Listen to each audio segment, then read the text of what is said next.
Lahat itong mga Marines na to, matagal ko nang naririnig na nais lumabas, yun nga lang, nag-aalala sa kanilang buhay, ang trabaho at buhay din ng kanilang pamilya.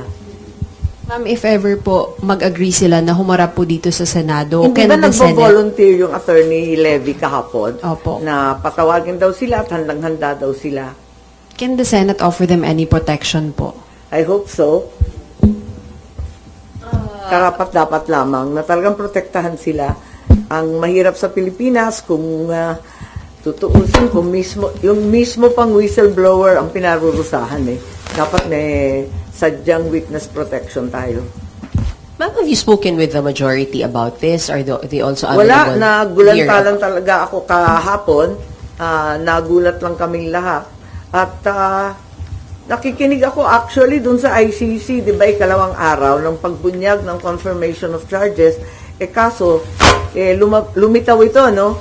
Pinapatay nga yung storya kaya inaasahan ko na sa pamamagitan ng resolusyon, marinig natin ang katotohanan. Pero, yun nga, nakikinig ako dun sa ICC. Biglang eto nga ang naging balita. Nagulat ako at may $2 million pa raw para sa ICC, sa gastos ng ICC. Nakakagulat naman yun. Kung binayaran yung mga investigator, pwede ba naman nating sabihin na bias yan o binili yung ebidensya, contaminated ba yan? Ano ba ang status niya? Ano ba ibig sabihin yan? Tapos maya't maya, inaabutan pa ng paper bag at kung ano-ano pang pandagdag daw sa kanilang, sa kanilang chibog, tirahan, kung saan-saan lakad nila, nakakagulat naman yung ganun. Ma'am, in other news, may napili na daw si VP Sara na VP niya. May any chances that Hindi ko alam. Akala ko magdadabaw style sila. Wala nang VP pipiliin. Basta karambola na kayo. So, did you talk to her about it? Ay, wala. Ang problema lang ngayon si VP Sara at saka si former President Duterte at sila talaga ang humaharap na napakabibigat ng mga paratang.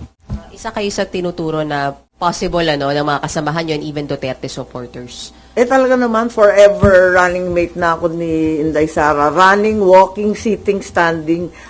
Talaga namang suportado ko siya. Pag-uusap or kakausapin kayo Hindi. about it, no? As in, Hindi naman categorical no, ma'am? pinag-uusapan kasi ang layo-layo pa sa totoo lang. Parang siya lang naman talaga ang nag-announce. Di ko nga alam kung talagang handang-handa dahil sa palagay ko, naglulugmok na kasi at nalulungkot siguro yung mga naniniwala sa kay VP Sara, sa mga Duterte. Sobrang bugbog na sila Siguro, pambigay buhay na lang yun. At kahit walang masyadong handa, wala naman line-up, walang running mate na maayos, sige na lang para tignan natin kung talagang kakayanin. Serious naman, si VP Sara. Oo naman, hindi naman niya nagsasalita na walang bigat.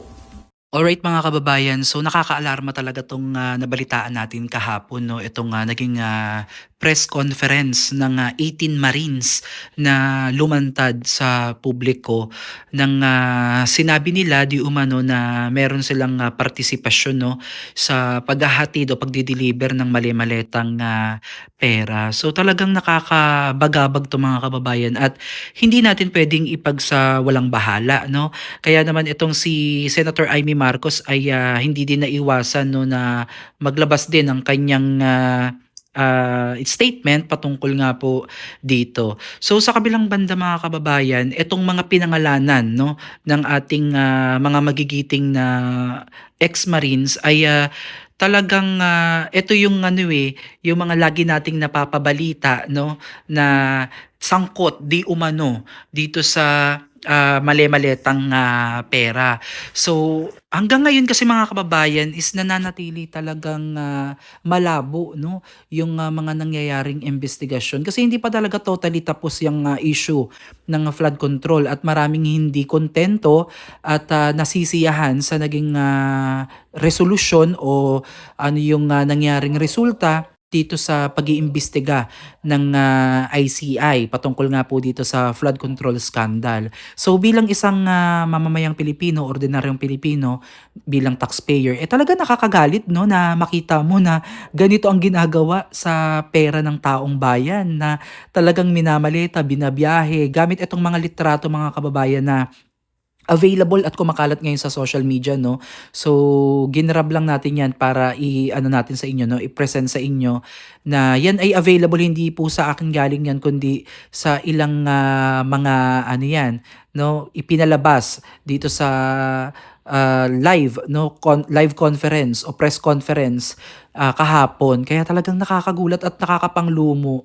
At may mga pinangalanan ng mga tao dito mga kababayan na talagang alam naman natin, no? Una na nga dyan si dating Congressman Saldico na alam natin na siya ay humawak ng ilang taon dyan sa Committee on Appropriation ata if I'm not mistaken. Tapos 'di ba na-involve na nga at sumabog na nga yung issue sa flood control scandal hanggang sa siya na nga ay nagtatago sa mga oras na ito. Nadawit din yung pangalan diyan ni Sunny Trillanes at ilang mga ICC investigator di umano no na tumanggap ng pera mula dito sa ating ex-congressman na si Saldico. So ayan ay ano pa lang, no, parang ito yung mga aligasyon mga kababayan at hindi pa naman din na napapatunayan dahil tanging husgado yung magde-decide kung ito ay guilty or not guilty. So kinakailangan talaga nating bantayan mga kababayan kahit na napakaraming ebidensya ang nagtuturo sa mga tao na to, still hindi pa rin po nasa tamang proseso. Kaya sana no, tama itong si Senator Amy Marcos at itong nagtanong na kung sila ay iimbitahan dyan sa Senado ay willing no yung abogado na humarap sila pati itong mga ex-marines na itama no yung ano nila no sinasabi nila at para maging credible talaga mga kababayan no.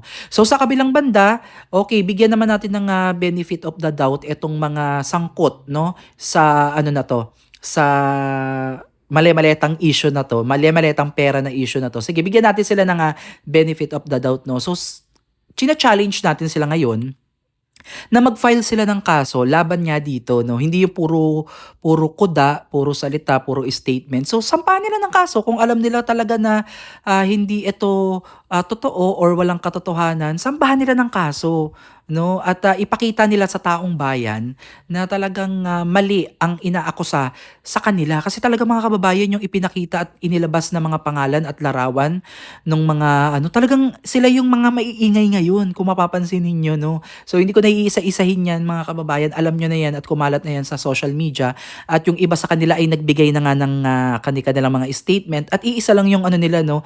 Walang katotohanan, puro paninira, politika, hahabulin, kesyo hahabulin daw nila at kakasuhan yung mga nasa likod ng pagpapakalat daw ng maling impormasyon na to. Talagang ano no, para sa akin gusto kong malaman ang katotohanan mga kababayan sa likod nito dahil hindi biro mga kababayan lalo na ngayon yung may issue ng ICC investigators na pumunta daw dito sa Pilipinas na hindi sinagot ni ni Sunny Trillanes, no, parang sinabi niya ata hindi niya pwedeng parang ano tawag sa ganyan, isa publiko no yung impormasyon kasi highly daw to confidential daw. At ngayon nga mga kababayan ay gumugulong nga itong pagdinig yung hearing mga nangyayari sa conference of confirmation of charges ng isinampa nila kay dating Pangulong Duterte. Ito nga yung crimes against humanity doon sa laban ni PRRD kontra droga, no. Kaya mga kababayan, nakakawindang itong mga bagay na to at we should know no kung ano talaga ang katotohanan dahil kung sakali na ito man ay may katotohanan at may mga ebidensya silang ipapakita talaga, talagang mako-question talaga yung integridad ng ICC ngayon. Kasi talagang imagine ninyo hindi biro yung halaga ng pera na inilabas ng kapwa nating Pilipino para lang mangyari itong bagay na to, no. So, grabe. million US dollar, no? Imagine niyo yan. Yung peso ipinapalit pa ng dolyar, di umano, no? Sabi nitong abogado na tagapagsalita nitong 18 ex-Marines. At sinabi nga may lalabas pa nga daw na iba pang mga Marines, no, na magsasalita din ata, no? At yan ay mga mangyayari sa susunod na araw siguro or kung kinakailangan na nilang lumabas. Kaya lang kasi yung iba dito mga kababayan, risky talaga ang buhay na ginawa. Risky. Kumbaga risky yung ginawa nila kasi syempre yung iba baka nasa active service pa ng gobyerno tapos etong mga lumantad na to. So delikado din yung buhay nila pati yung pamilya nila, no, sa kanilang paglantad. At yung ginawa nila ay sinasaluduhan ng napakaraming tao, napakaraming Filipino na ordinaryong mamamayan na grabe, no, kung hindi talaga ito totoo, bakit kaya patuloy na lumalabas, patuloy na may usok, no?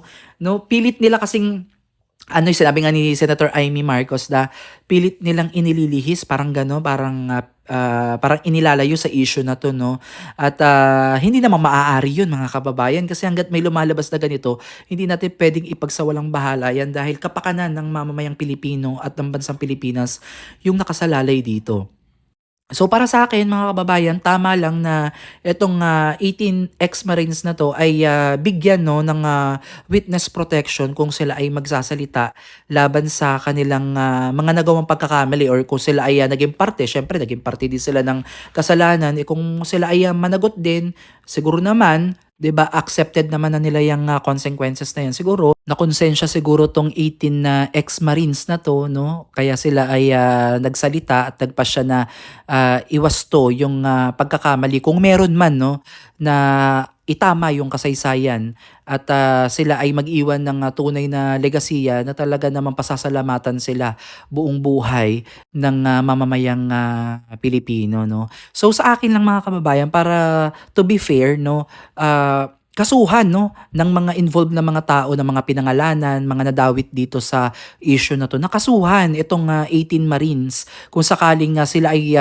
nagpapasinungaling o nagsisinungaling, naninira, kasuhan nyo, no. So kailangan makita yan ng taong bayan, hindi yung puro salita, no. Kasi mahirap mga kababayan na puro na lang statement. Alam naman natin, syempre lahat naman tayo pwede tayong mag-deny, 'di ba? Pwede nating ipagkaila kung ano man yung ating mga nagawang pagkakamali. Pero one thing for sure, kung talagang yan ay makakasira sa reputasyon ninyo, of course, kung ako yun, di ba, ipaglalaban ko yung pangalan ko, lilinisin ko yung pangalan ko mga kababayan, no? Kaya waiting tayo, no, sa kung ano yung magiging mga hakbang nitong mga taong pinangalanan dito nga sa naging press briefing at pasabog nitong 18 ex-Marines na meron pa daw mga lalabas sa pagkakarinig ko dun sa press briefing nila.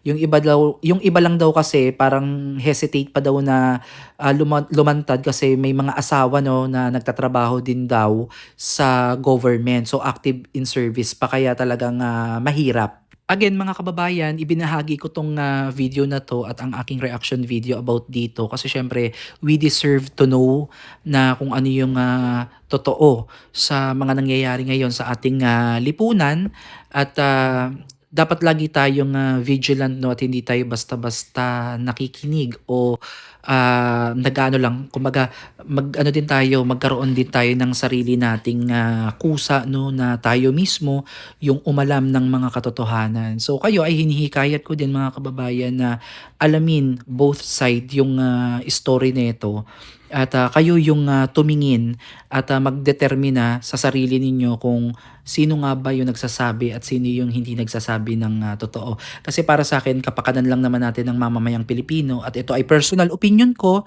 Walang nag-utos sa akin, walang namilit sa akin na magsalita kasi talagang we deserve, no, na makialam dahil pera natin yung pinaghahati-hatian nila. Imagine niyo yan mga kababayan, hinahatid pa, no, sa kanilang mga bahay, sa kanilang mga bodega. So grabe, kala mo ginawang ano lang, ginawang damit lang yung ipinapadala, no. Grabe mga kababayan, nakakagalit talaga. Kaya talaga mga kababayan, mahalaga talagang malaman kung sino talaga yung mga mastermind sa likod nitong malawakang pagnanakaw nito sa kaban ng bayan at sila ay panagutin, no? Kailangan natin ng transparency and accountability sa lahat ng mga nangyaring ito. Hindi pwedeng walang mananagot eh. Tama si VP Sara Duterte. Hindi pwedeng walang magbabayad sa mga nagawang kasalanan na to kasi hindi mangyayari to kung naagapan to, no? Hindi eh, kasi nangyari to kasi lahat sumang-ayon.